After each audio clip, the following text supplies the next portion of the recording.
Hello and welcome to Miss Charlotte Astrology. I'm Miss Charlotte, a full-time working astrologer, and on this channel I analyse the astrological charts of public figures. And today I've got a juicy one for you. Been wanting to look at this for a while. I have the Synastry chart of the Duchess of Sussex, Meghan Markle, and her biggest enemy, TV personality Piers Morgan. So here's the tea.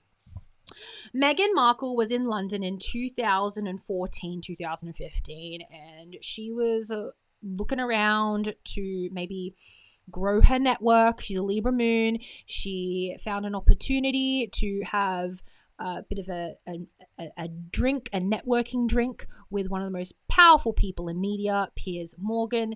They met up. She had some dirty martinis. They had a nice chat, and she left the pub and went to go meet Prince Harry, and she never got back to Piers Morgan when, I guess, he texted her or tried to contact her. She just never acknowledged him ever again. And so what I want to look at today is, why did she want to stop talking to him, and why is he acting like a complete knob, like psycho, like just insane? So yeah, here we go. We got the chart. Before I dive into it, I just want to let you guys know that I have courses available. If you like the way I read charts or you want to learn how to do it, I've designed some classes, some lessons, and they are accompanied with workbooks with answer pages to help support your learning. So I'll put those links below. And I also have 60-minute readings that you can make appointments for. They're on Zoom and they are recorded. So you walk away with a recording of our session, so you can keep it forever and you can just relax in the session and not have to take notes.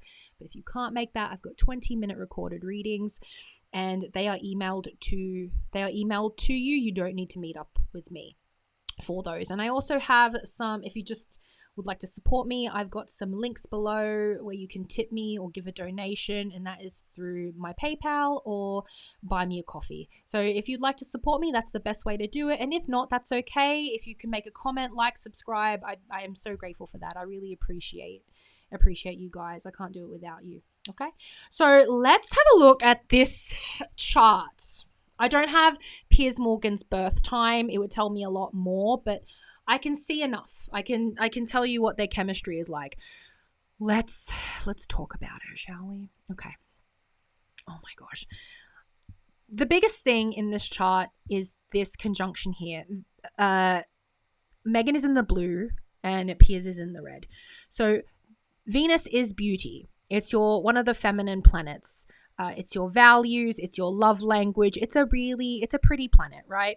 It lies in a conjunction with this very angry, malefic stellium of Piers Morgan's Mars, which is the phallus, the PP, with Pluto and Uranus. And I mentioned in my previous reading of his chart that this is a very savage placement. This is someone who goes after what they want with precision and with a vengeance, with intention. It's a very vicious placement. It's very organized. It can get things done. It's very determined. It's a high achieving Mars, but it's still it's a bit of a nasty one. A little bit of a nasty one, especially in him. Now, with this malefic conjunction on Venus, I can see that he was obsessed with her. People with Pluto-Venus conjunctions, the Pluto person might become possessive and jealous of the Venus person, because that's what Pluto represents. It's Hades. It's, you belong to me. I own you. It wants to eat your soul. That's what Pluto is. Mars is the phallus. So the Mars-Venus conjunction, normally in a couple that would be attracted to each other, it's a very deep sexual romantic connection. It's actually a very beautiful placement. But I can see this being very one-sided. They have other placements that aren't very compatible. Even though this is normally a very compatible placement, this would be very overwhelming and overpowering and kind of unattractive to a Venus. She probably, I feel like when she met up with him, she could just see that he was just turned on by her, and that must have scared her away. Think about it. If you're going for a networking drink with a middle-aged to elderly man and you're an attractive young woman in your 30s and you're looking to expand your career and meet people and you think that this person might be a good one to make connections with because it's going to benefit your career. Imagine if that guy the whole time staring you up and down is like picturing you naked and you know it. Like, I just feel like with this conjunction, she got a very filthy, dirty feeling from him, you know? And with the malefics here, he's just going to bring her pain. Like, this is specific to them, not you guys. So please don't project onto this. But Uranus on the Venus, is he going to bring her comfort? No, he's going to bring her chaos. This is literally the planet of chaos. Pluto is transformation, death, and rebirth. That's not necessarily a very pleasant energy to have a loving relationship, whether romantic or platonic, with anyone.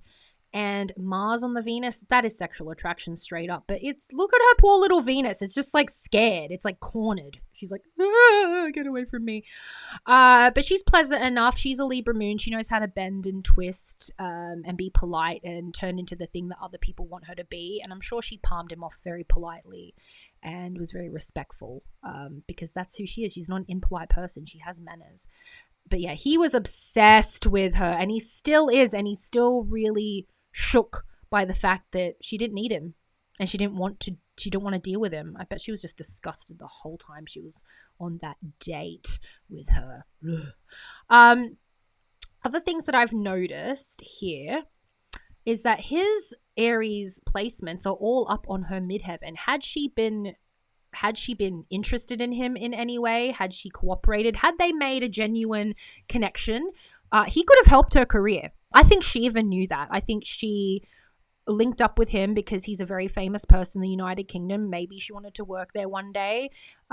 Maybe she just wanted to social climb. Who gives a shit? She wanted to improve her life. And he is someone that could have done that, both socially and professionally, with this stellium on her midheaven. And instead of blessing her, because usually when you meet up with someone that has a stellium or a planet's on your midheaven, they're going to help you professionally, you know? And instead of that, he has disgraced her. He has gone to war with her midheaven, and he has won. He has. She's got no protection up here. Poor thing. And of course, he has his Jupiter. And remember, Jupiter is expansion. Anything Jupiter touches, it's going to magnify. That's sitting on her Chiron. This Chiron in the 11th house is that social rejection and that insecurity. With his Jupiter on there, he could have helped her socially. He could have introduced her to the right people. But I do think that would have come at a cost. And I'm wondering what that was. I'm wondering what would have been the price he would have made her pay if he was going to help her with her career. So Jupiter on a Chiron can be a really beautiful thing when someone loves you and cares about you and wants the best for you. A Jupiter on a Chiron can split open a wound and have it bleed out in public, especially in a very public house like the 11th. He just perpetuated her problem. He perpetuated the wound. He has gone around to all of the aristocrats and the royals and talk shit about her. Absolutely, with this placement. Absolutely. You know what's really funny? I just realized with his North Node in Gemini, her part of fortune is also in Gemini. I reckon when the time is right, she can get hers. I think she'll be kinder to him though. She's a very kind person. She's a very compassionate person. But I reckon when the time is right, she's gonna leverage her gift of the gab because she has part of fortune in Gemini, and she'll help him achieve his North Node. His North Node isn't the best. It's pretty squared off. It's not that successful. It's almost like he's coming from a lot of success with the South Node.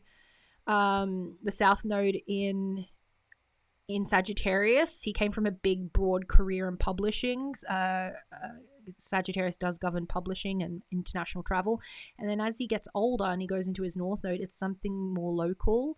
It's more comforting, but it's also, I mean, if he's used to international success, this feels like a bit of a downgrade, actually. And he has, because he got fired from all his previous projects in America. The American public hate him. Imagine how Meghan felt when she met him in person. It's really interesting to see that they both have placements on each other's south nodes. Interesting that his Juno, and Juno is the marriage, Juno is commitment asteroid. That's on her south node. So there is a bit of a, I'm not saying this is the case. But the energy here is like, oh, when he first met her, it almost feels like in a past life he was married to her or something like that. Because Juno is falling into his 7th house of partnership and it's playing into his 8th house of marriage. This is the marriage asteroid. And for that to be on her south node, there must have been something very familiar about him to her that unsettled her. And when someone has placements on your south node, it's not bad all the time, but in this case, she must have looked at him and it was almost like she was looking back at something. The fact that she she reached out to him to have, this networking drink with him. I'm wondering if during the interaction, she just felt like, ugh, I have to be nice to this guy. He reminds me of every single man in my past life that was married to me. So yeah, he has a placement on her south node, but he has no placements in Leo that would help her get to where she needs to be. He's useless to her essentially. So why does he was just a reminder of the things that she was trying to leave. This Juno and even Pallas Athena, he was just a reminder of the energy that she is trying to let go of. She's done with partnerships that are empty and superficial, and yeah, she's just done with that. So yeah, she was nothing. He was nothing to her, but she was a lot. Like, she meant a lot to him. And indeed, having part of fortune on his north node, he certainly thinks that talking shit about her is going to get him somewhere. But he needs to watch that because his karma is coming. He's going through his Saturn return, so it's going to be a very painful time. Her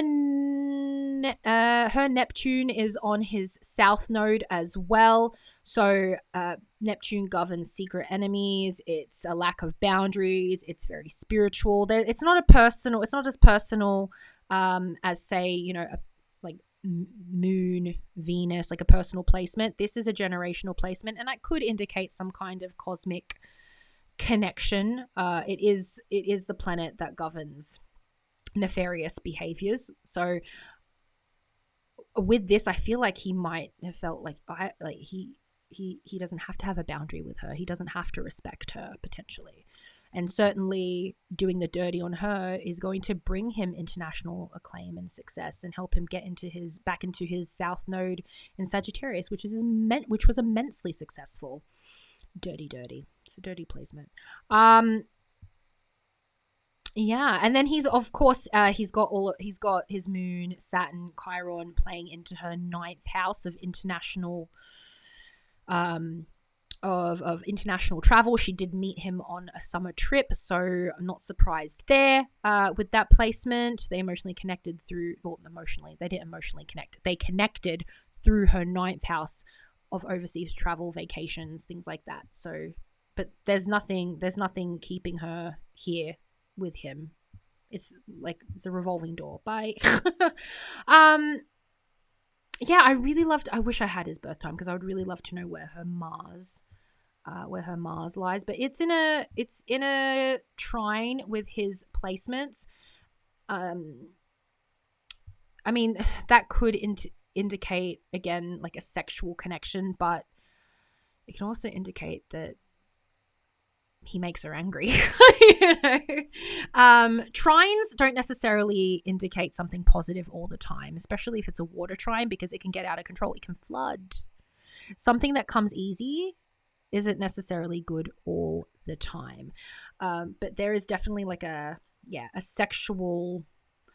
I don't think the sexual attraction is on her end. I think it's on his end, and it drives him absolutely insane. That's why he hates her. He can't stand her because he wants her. You know who he reminds me of? Like Frollo from The Hunchback of Notre Dame, and he is obsessed with Esmeralda, and he envisions her dancing in the fire, and he's like, "Be mine or you will burn." Like that is Piers Morgan.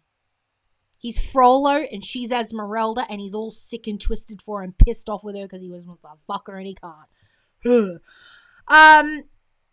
Anyway, guys, that was my Synastry chart. It's a quick one today, 15 minutes. I just wanted to talk about it because I had to, because this has been this is a fascinating story. I'm very interested to see how this plays out. And I'm very interested to see what happens during his Saturn return, because it doesn't look easy at all. Anyway, guys, thank you so much for watching. I appreciate it. And have a happy new year. Okay? Bye.